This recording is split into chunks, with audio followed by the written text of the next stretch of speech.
First, I'm going to tell you a story. I think everybody likes stories. Make it short. During the Buddha's time, there was a woman, she had the baby. And one day suddenly, this baby passed away. This young mother cannot understand my baby is gone. So she was sad and, doesn't know what to do, holding the dead body and going to doctor and asking everybody to help to get, cure the baby. And she was thinking the baby is sick. So every place she went, everybody said, no, baby is gone. Very sorry, we cannot, save your baby. Baby is dead. So, but this mother didn't believe it. And finally, people don't know what to do. Then one person said, maybe Buddha can do it. Go to the temple and ask him. Maybe he has some remedies. So then she ran to the temple and asked the Buddha, my baby is sick. Please cure my baby. Then Buddha knew, the baby is gone. Buddha said, sure, I can help you. But I need your help. If you need my help, you have to help me to do this. So how about, go with your baby, go to a house in the city, in the town, get some mustard seed. If you can bring some mustard seed, I will save your baby. Wonderful, right? The Buddha said, I can, give her, give baby life. Then she said, sure, I can do that. Then before she leaves, Buddha said, but when you get that mustard seed, make sure nobody in that family is not passed, not dead. But make sure whatever mustard seed you get from the family, nobody died in that family. If somebody is dead in that family many years ago, that mustard seeds are not valid to cure your baby. Then she said, it is possible. I can do it. Then she ran to the village and go to house. Everybody is so generous to give mustard seed. In India, mustard is a real big deal everywhere. So then everybody is so generous, gave her mustard seed. Every time when she received the mustard seed, she asked, anybody died? Oh, my grandfather passed away 3 months ago. Oh, no, this doesn't work. Then she go to the next house. She go to the next house. Everybody is so generous to give the mustard seed. When she asked that question, everybody said, somebody passed in our family. Then she realized, I cannot cure my baby. Baby is gone. Then she took baby to the cemetery. And so then she went to the temple and talked to the Buddha and bowed to the Buddha and said, you gave me my teaching. I realized about the life. It's very simple story, but lots of psychology behind it. Okay, we can discuss days about this story. But my question for you, how she realized that? How she realized that? Now, you can say, this is an open conversation. You can say, oh, everybody dies. Everybody gets sick. Everybody gets old. That sure is happened to everybody. You can say that, I can say that too. But next day, we can remember that. But however, this young mother, she realized it. She went to the temple and became a nun, and she became an enlightened human being. However, she got it. Now my question is, how many funerals I go? Every day, even today, I go to meet some sick people. I went to the hospital. Today I was back and forth, visiting people. And because I'm here these days. So then it is kind of mentally overwhelming to hear that. So for them, it's a one day. The one incident, their life. But for me as a monk, it is every day. Then I was thinking, to handle this, I have to be very strong. I need my practice more and more. To hear somebody got a heart attack, somebody died 35 years old, somebody got the cancer, now dying. Now think about somebody I know closely, get cancer. How difficult to hear that. So, a few days ago we did the carols, the son's, the memorial service. So after I did the memorial service, because I didn't have time to go and see the pictures, because I was out of country, I go and look at all the pictures. Oh my God, what's going on here? Even I gave the talk and everything here. Then I go and look at the pictures. Then I remember that young man come to the temple, even the UU time, Unitarian time. I remember exactly who that person is. Tall, big guy. Then he's gone. A few months, the 2 months I was away from the country. When I come home, he's gone. Then, I experienced that too, like 2 days ago. Then today I experienced so many people getting sick and experience life challenges and difficulties. Then I was thinking about that lady's story, who looking for the mustard seed to cure the child. But she got it. How come? How come she got it? So that's my question now. So you all, myself, we all experience about life every single day. Do you experience your grandparents are dying? Maybe yes.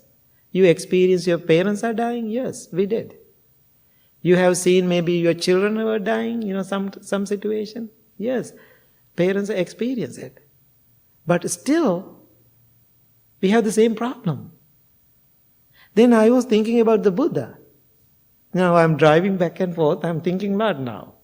Then I was thinking, I know somebody asked from the Buddha, are you a god? He said, no, I'm not. Then somebody asked, are you a demon? Then Buddha said, no, I'm not a demon. Then Buddha asked, are you a celestial being? Buddha said, no, I'm not. So many things, are you like a ghost? Then Buddha said, I'm not a ghost. Then what the heck, who you are? So then Buddha said, I'm a man. I'm a human being. Then I was thinking, I am a human being too. Then we all are human beings. So then Buddha become, the Siddhartha become the Buddha. Then I was questioning myself, why I cannot?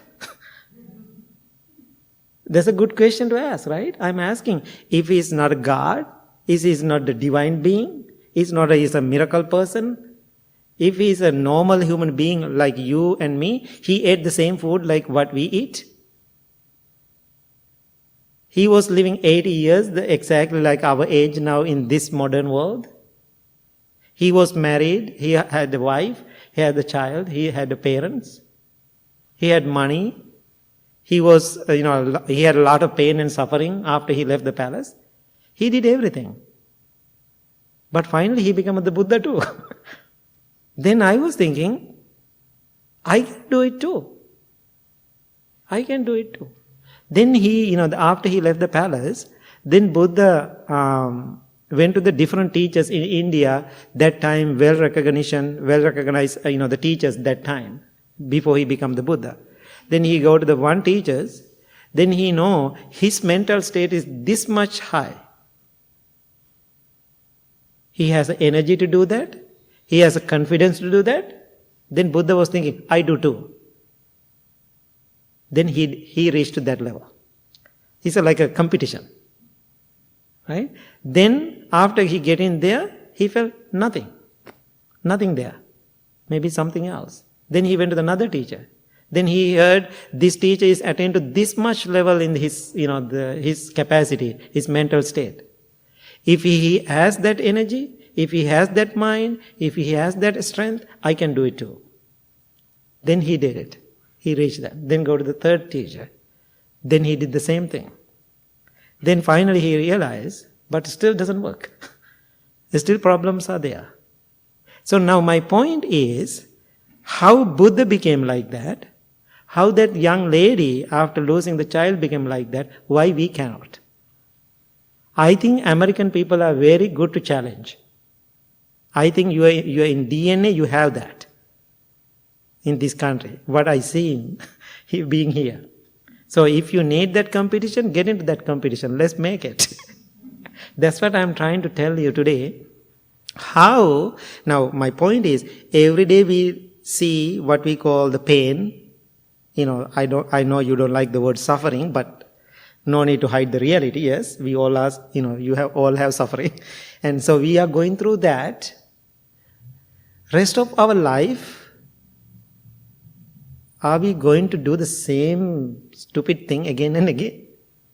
I'm asking myself, I'm talking loudly myself today. I'm going to do that again and again and again and again? Or keep coming to the Blue Lotus and sit and meditate, then you think something may happen? Never. Never. If that's happened, my 40 years being a monk, I have to see so many people. Very rarely I found one or two. I know some people, lifetime they are in the forest and meditating. No big impact. It's so disappointing. Now I'm asking, I'm questioning about my practice and your practice, how these people during the Buddha's time, Buddha and those enlightened people get into that place to overcome their pain and suffering, to find, we call the enlightenment. Now I am asking next question, what I realized today, what is life? Tell me what is life. How do you define, according to your experiences, being in this mundane world, being a business owner, being a school teacher, being a father, being a mother, doesn't matter. Whatever you do, how do you define life? How do you define life for yourself? Define to yourself. If you can say it loudly, I like it. I want to hear that. I was questioning today, driving back and forth. What is this? I would say it's a sacred gift. Sacred gift. Okay, sacred gift. Anybody? A test. Test. Okay. Anything? Acts of kindness. Active kindness. Okay. Chance to do good deeds. Okay, very good. I know all those are good. But I'm asking again. I'm challenging. Okay, I'm asking again. Even is a gift, what you said? Test. Kindness. Still solve your problem? That's my question. Solve your problem? There's Mozart, there's all these, but 90% of the music throughout the world are variations of themes from geniuses. Mm-hmm. And my goal is to have a variation of knowing I'm never going to be Buddha or whatever it is, but to be a bit, variations on the best I can be. Mm-hmm. Okay, very good. I like all those explanations. This is the area I'm asking you today to consider. If I say this, life is this moment. What we call life is this moment. How do you take that? That's all we have. Right, all we have. This moment is the life. I think it's a big homework to do. Now think about this moment is life. This moment is the birth. This moment is the problem. This moment is the pain. This moment is everything. Life is this moment, not what you experience every day. You think our life is what we experience every day. That's not the solution. That's not the solution. Until you see what is exactly life is, you never get the solution. Solution To get the solution, first we have to define life. But always we are talking about life, outcome of it. What happened, reaction is you are talking about life. But you don't see the moment is the life. In this moment, now every time here in the Western world, especially in America, when we get into the spiritual practice, everybody talk about, like Marty, everybody talk about the present moment. Nobody get it. But it's become very posh word. Is it? Very posh. Oh, live in the present moment. It's like very expensive to live in the present moment in the United States now. Everybody talking about the present moment, Bhante. Present moment. Even people say the present moment, still I don't think, even myself, we don't get it. So if you really get into the present moment, problem solved. That's my point today. If you really dig into this present moment, what is going on, all these problems going in our life, because we don't know how to focus, how to dig in as a life in this present moment. A long time ago, actually I don't know who gave it to me, universe gave it to me, what happened to my life that day, no idea, still is a mysterious. I was in MCC long time ago, like maybe 10, 12 years ago. When I was in MCC, I was in a world religion class. So my world religion professor, his name is Dr. Young. So he's so wonderful, a very kind person. He have a lot of attention to me. I'm always going to his office. So sit and do homework.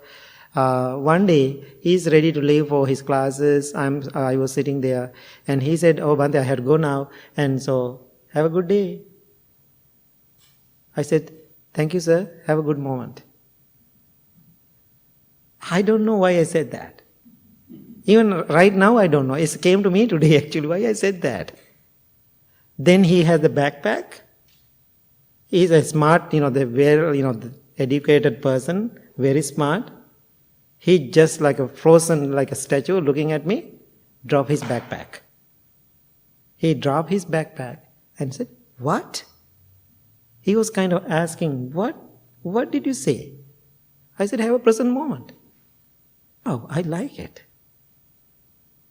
Then he asked me, "Why did you say I have, the present moment?"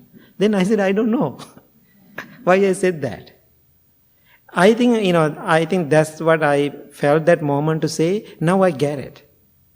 After 12 years later, I get it what I said. I realize today, present moment is my life. All my problem is this moment. So that means I have to address this moment. When we now think about, we have all the memories. When we say the memories are our past. Memory means our past. How we made those memories our past? Because we are not focused on life. Because we always bringing all experiences to this this life and worrying about it. So now you can see rising, everything is happening, origin, born, all those things happening in this present moment. But you see, oh, there's a childbirth. That's what you see. But this moment, everything is happening even right now. Then existence, being is happening in this present moment. Then changing, disease, leaving this world, all those things happening in the present moment. Whatever life experience we are so worrying about, everything happening in this present moment. So that means forget about all those other worries. I'm asking you, focus in this moment, how I'm going to live in this moment. If you are really in the present moment, you are completely enlightened. Why? We are not going to the past or future. Does make sense? So what I'm asking you, day by day, please try to get into that present moment. When you get sick, be present. If you can present, you can see your birth there. You can see you are living right now. Then you can see you are dying. Moment to moment you experience. Then, now why you are worrying about life? Now why you are worrying about life? Because life is too big for you. If you can put your life into the present moment, simple. I was driving and thinking about it. I had, sometimes this kind of explanation very difficult to put into the words. But when I realized that, I was thinking, even that second, that moment, I felt, I'm enlightened. I'm enlightened that moment. Because that realization giving me energy to live this life in this present moment. So today my goal is, don't worry as a big picture about life. Whatever you like or not, everything will change. Focus on this moment to this moment and understand what exactly happening. If you get sick, taking care of yourself, do whatever you can do, but be in the present moment. What is the worst case scenario? I will die. Okay, bye. Because, now think about the Carol's son. I ever think he will die in the age 35? No, I didn't. How many people left this, the temple after I come here 17 years ago? Right, Mari? How many people we can remember who practice it that they are gone? We don't know where they are. Maybe this is my last talk. Maybe I'm not wake up tomorrow morning. It's okay. So, why it is okay? Nothing to worry. So, every night when you go to the bed, being in the present moment, you can say, I did my life. I live my life. It was precious. It was, kind. And opportunity. And all those things, I had my life. I serve. I did. I live. If I wake up, I'm happy. If not, still I'm happy. So go to bed like that. Then you maybe another thought will sneak into your present moment and say, no, my children are there. Exactly, they go the same thing. Whether you live here or not, they are going the same journey. So they will be fine. They will live their life. They know how to survive. So I think most important thing, be selfish. Be selfish. Take care of yourself in this present moment. Any questions? It's too much. I know, always I come and, sometimes people telling me, Bhante, you are not here all the time. Once in a while you come and put the balms and go and you make us confused. Once in a while somebody has to confuse you, right? And, otherwise, I'm always talking about the candy dharma. Sweet dharma is easy. Another 100 years, we don't want to do that. And so, once in a while, we have to bring those things, experience out. Because I'm not talking about you, I'm talking about myself, my own journey. Okay? So, my homework for you, go and search present moment and life.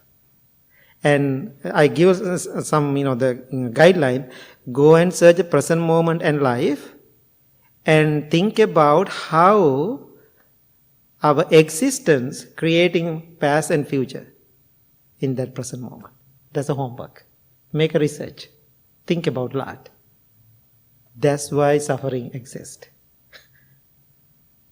That's why suffering exists. And so when somebody, they die, passing away, we feel sad. We are crying.